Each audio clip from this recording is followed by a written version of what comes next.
pertanyaan kali ini, penting nggak sih punya teman atau komunitas di gereja? Untuk menjawab pertanyaan itu, yuk kita jawab teman-teman semua.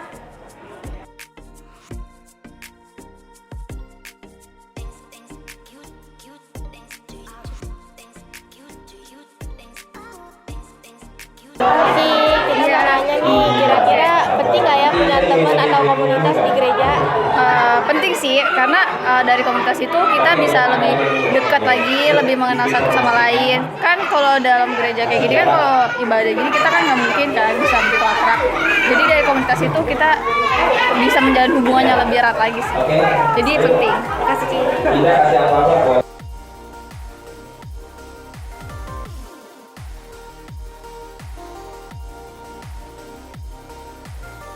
Halo Ci, aku mau nanya nih, menurut kalian penting gak sih berkomunikasi di gereja? Penting karena kita harus berinteraksi untuk sama teman-teman kita. Ya, terima kasih. Tadi pertanyaannya itu kenapa kita harus punya komunitas ya? Jadi begini, kita itu kan hidup butuh relationship, butuh hubungan antar sesama teman, orang tua ataupun adik-adik kita. Kenapa? Karena dari lahir kita butuh orang, kita dewasa pun juga butuh orang untuk ngejagain kita, dan bahkan ketika kita tua nanti atau sakit-sakitan, kita tetap butuh orang untuk ngejagain kita. Begitu juga ketika kita meninggal, kita butuh orang untuk nguburin kita. Nggak mungkin dong kita nguburin diri kita sendiri. Nah, maka dari itu kita harus berkomunitas dengan baik sama teman-teman kita. Kita harus membangun relasi dengan baik sama teman-teman kita. Nah, teman-teman itu harus punya komunitas yang sepadan dan sesuai sama standar umurin teman-teman. Misalnya kita yang dewasa itu obrolannya mungkin agak lebih dewasa, jadi bergaulah dengan dewasa muda. Ada kategorinya ibadahnya di gereja kita, namanya ibadah dewasa muda. Nah, kalau untuk yang pemuda atau yang youth, remaja, ada juga di gereja GBI Kedaton Wetan itu namanya pemuda ataupun teens. Nah, itu boleh kita langsung gabung ke Kojoel, masuk ke komunitasnya, kita berkomunitas. Nah, ada juga yang WBI, nggak mungkin kan yang udah ibu-ibu bawa anak terus ikut gabung ke youth. Nah, ada tempat untuk ibu-ibu berkumpul memuji Tuhan dan menyembah Tuhan, bahasnya tentang rumah tangga atau keseharian mereka jadi ibu-ibu. Nah, di situ udah ada tempatnya. Begitu juga dengan kita gitu. Ketika kita berkomunitas, kita membangun relasi dengan baik sama teman-teman kita.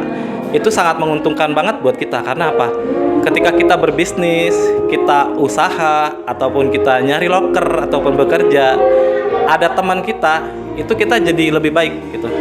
Contoh misalnya, kalau misalnya kita jualan tanpa relasi, usaha tanpa relasi, itu kayaknya kurang cepat untuk naiknya, kurang cepat untuk lakunya. Tapi kalau kita punya relasi sana sini, punya kenalan sana sini, mungkin usaha kita bakalan lebih lancar. Itu salah satu contohnya kenapa kita harus berkomunitas atau membangun relasi dengan baik sama teman-teman kita.